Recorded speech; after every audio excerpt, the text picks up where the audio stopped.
প্রতিটি বাঙালির জন্য একটা শোকের দিন। যিনি বাংলার মুখ্যমন্ত্রী হন, যখনই যিনি হয়েছেন, আছেন বা হবেন, সে কিন্তু ভারতে আসলে বাঙালির নেতা। এবং আমার নাট্যদল নয়বাদ তিতাসের পক্ষ থেকে আমরা আজকে মাল্যদান করতে এসেছিলাম। বিরোধীদের প্রতিও যে কতটা সৌজন্যতা রাখতেন, বিরোধীদের প্রতিও কতটা সম্মান জ্ঞাপন করতেন, কতটা শ্রদ্ধাশীল ছিলেন, যারা তাকে জানে তারা জানে। যদি এই রাজ্য ওই দিকে হাঁটতো, আজকে আমাদের রাজ্য অনেক উন্নতি হতো। ভদ্রলোক, সজ্জন ব্যক্তি ছিলেন আমাদের প্রাক্তন মুখ্যমন্ত্রী বুদ্ধদেব বাবুকে কেউ কোনোদিন দুর্নীতির অন্তত সেই কালো দাগ ওনার সাদা ধুতি আর সাদা কুর্তাতে পড়েনি। রাজনৈতিক যারা কলাকুশলী তারা কিন্তু সরাসরি বলছেন এটা বুদ্ধবাবু হলেই সম্ভব। প্রত্যেকটি রাজনৈতিক দলের মানুষজনকে তিনি এক করে দিলেন, বিধানসভা হোক বা আলিমুদ্দিন স্ট্রিট। প্রত্যেকটি রাজনৈতিক দলের মানুষজন শ্রদ্ধা জ্ঞাপন করলেন বুদ্ধদেব বাবুকে। সরাসরি বিভিন্ন রাজনৈতিক মানুষজনের কি বলছেন বুদ্ধদেব বাবু চলে যাওয়াতে, তাদের মুখ থেকে শুনে তাদের বঙ্গ রাজনীতিতে চলে যাওয়া। বাংলার প্রাক্তন মুখ্যমন্ত্রী বুদ্ধদেব ভট্টাচার্য দীর্ঘ রোগ ভোগের পর চলে গেলেন। বাংলার মুখ্যমন্ত্রিত্বর পদের একটা বহমানতা রয়েছে এবং সে কারণে এই পদে যে আসীন হয়েছেন, সেই তাদের প্রয়াত হওয়া প্রতিটি বাঙালির জন্য একটা শোকের দিন। ভারতে বাঙালির অধিকার আদায়ের জাতীয় সংগঠন বাংলা পক্ষ এই শোকে প্রতিটি বাঙালির সঙ্গে, বাংলার প্রতিটি মানুষের সঙ্গে সেই শোকে একই সঙ্গে সন্তপ্ত।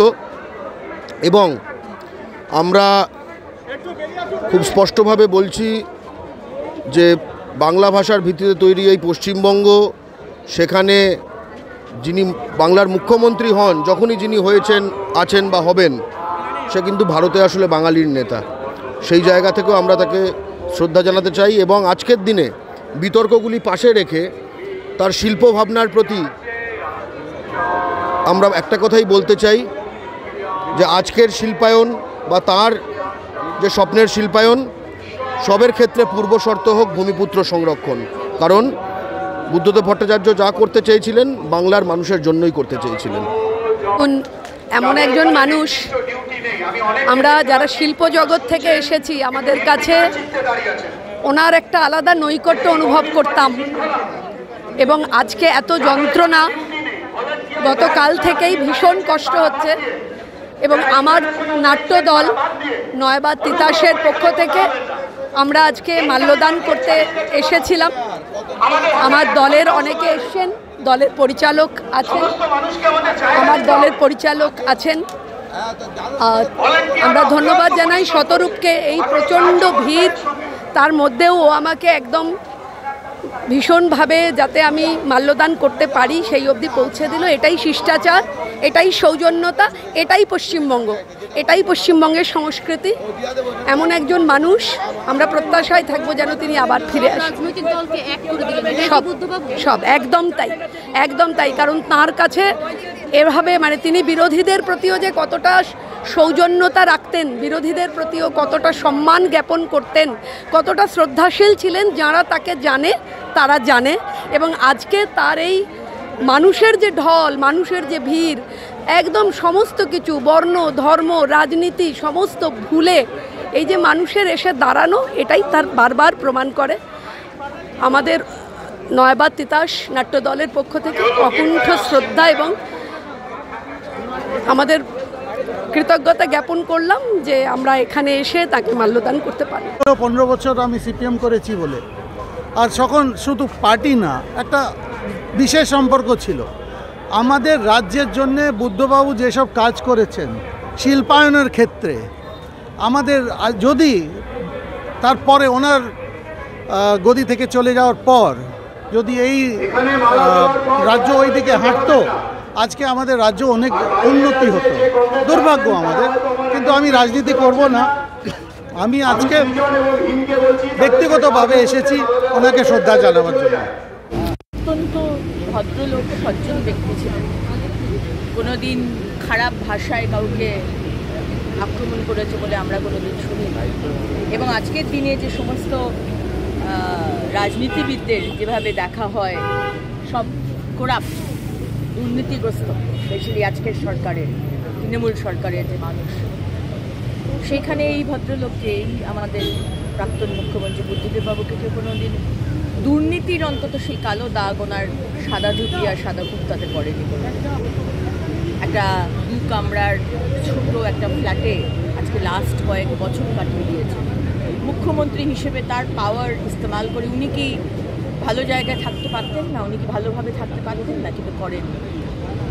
খুব কষ্ট করে, শারীরিক অত্যন্ত শ্বাসকষ্টের ব্যাপার ছিল, সেখানে অত্যন্ত কষ্ট পেয়েই আজকে শেষ নিঃশ্বাস উনি ত্যাগ করেছেন। কিন্তু যেভাবে উনি ওনার লাইফটাকে লিড করেছিলেন অত্যন্ত অনেস্টির সাথে, সেটাকে আমরা স্যালিউট করি। আমাদের আইডিওলজি কোনোদিন মিলবে না, কমিউনিস্ট আইডিওলজির সাথে আমাদের আইডিওলজি কোনোদিন মিলবে না, ভারতীয় জনতা পার্টির আইডিওলজি।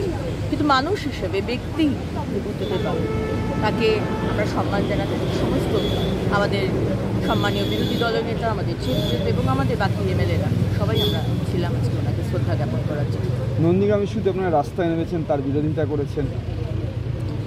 দেখুন, উনি একজন প্রথম ব্যক্তি যে বামফ্রন্ট আমলে হাজার হাজার ফ্যাক্টরি তারা বন্ধ করে দিয়েছে ইউনিয়নবাজি করে। আজকে বামফ্রন্টের সময় তারা কম্পিউটার ঢুকতে দেয়নি, আজকে বামফ্রন্টের সময় তারা ইংলিশ পড়তে দেয়নি। আজকে বামফ্রন্টের আমলে মেট্রোর যখন কাজ শুরু হয়েছে তখন একজন মন্ত্রী বামফ্রন্টের গিয়ে সেখানে জল ঢেলে দিয়েছিল। বুদ্ধদেব বাবু প্রথম সেই বামফ্রন্টের মুখ্যমন্ত্রী যিনি অন্তত ইন্ডাস্ট্রিয়ালাইজেশনের কথা ভেবেছিলেন, যে আমাদের বাংলার ছেলে মেয়েদের চাকরি দরকার, তার জন্য ইন্ডাস্ট্রি দরকার। তার পদ্ধতিটা ভুল ছিল। আজকে ফার্টাইল ল্যান্ড চাষিদের জোর করে তাদের কাছ থেকে সেই ফার্টাইল ল্যান্ড নিয়ে ইন্ডাস্ট্রি করা দরকার ছিল না, পদ্ধতি ভুল ছিল। কিন্তু যে চিন্তা নিয়ে উনি করেছিলেন সেটাকে আমরা সম্মান জানাই। এবং যেটা বললাম আর কি, যে ওনাকে আমরা অত্যন্ত ভদ্র, নম্র, একজন সজ্জন ব্যক্তি আমাদের প্রাক্তন মুখ্যমন্ত্রী হিসেবেই মনে রাখবো সবসময়। দিদি, রীতিমতো শোনা যাচ্ছে যে অনেকে আবার প্রশ্ন করছে যে সিপিএমের কারণে কি বুদ্ধবাবুর পরাজয়, নাকি বুদ্ধবাবুর পরাজয়ের কারণেই সিপিএমের শেষ, নাকি আবার সিপিএমের ভ্রান্তনীতির কারণে বুদ্ধবাবুর? সিপিএমের, দেখুন, আমরা যেটা সিপিএমের কী কারণে ওনার পরাজয় বা শেষ হয়ে গেছে সিপিএম, সে তো বাংলার মানুষ জানে। কিন্তু আজকে যে সিঙ্গুর নন্দীগ্রামে যে মানে চাষিদের যে জমি নেওয়া হয়েছিল, ইন্ডাস্ট্রিয়ালাইজেশন দরকার, বাংলা ছেলে চাকরি দেওয়া দরকার, এটা উনি ছিলেন। যে বামফ্রন্ট হাজার হাজার কোম্পানি ফ্যাক্টরি বন্ধ করে দিয়েছিল, আজকে উনি এসে আবার করে ইন্ডাস্ট্রিয়ালাইজেশন দরকার সেটা উনি বুঝেছিলেন। ওনার পদ্ধতিটা বলছেন, চাষিদের কাছ থেকে জোর করে ফার্টাইল যে ল্যান্ড সেটা নিয়ে জোর করে নিয়ে নেওয়ার এই পদ্ধতিকে আমরা কোনোদিন সমর্থন জানাই। সুতরাং আমরা জানি সেই কারণেই তার মানে বামফ্রন্ট শেষ হয়ে গেছে, উনিও শেষ হয়ে গেছে। পশ্চিমবঙ্গের কিছু মৌলবাদীদের জন্যই বাংলাদেশের লেখিকা তাসলিমা নাসরিনকে বাংলা ছাড়তে হয়েছিল আমরা জানি। বুদ্ধবাবুর কারণে কি তিনি সেই সিদ্ধান্ত নিয়েছিলেন, বা মুসলিম ভোট নষ্ট হওয়ার কারণে কি তিনি এই সিদ্ধান্ত নিয়েছিলেন যে তাসলিমা নাসরিনকে? সেটাই মনে হয়, কারণ আজকে তাসলিমা নাসরিন একজন ইন্টারন্যাশনালি অ্যাক্লেমড একজন সাহিত্যিক। তাকে তিনি যখন আশ্রয় চেয়েছিলেন এই সরকারের কাছে, তখন মৌলবাদীদের ভয়ে বুদ্ধবাবু এবং তার দল তাকে এখান থেকে ছেড়ে চলে যেতে হয়েছে। তো সেটা ডেফিনেটলি আজকে যদি উনি যদি রুখে দাঁড়াতেন, অন্যায় রুখে দাঁড়াতেন, সেটা উনি বা ওনার দল সেই সময় রুখে দাঁড়াননি। এবং আজকের দিনে দাঁড়িয়ে এটাই মনে হয় যে আজকে সেটাই তো হচ্ছে। সিপিএমরাও ঠিক তোষণের রাজনীতি করে গেছে মুসলমানদের ভোট পাওয়ার জন্য, আর তাদের যোগ্য ছাত্রী মমতা ব্যানার্জি তার 10 টাইমস ওপরে গিয়ে সেই একই পথে থাকছে। একদম সিপিএমের যোগ্য ছাত্রী হয়ে যেত মমতা ব্যানার্জি।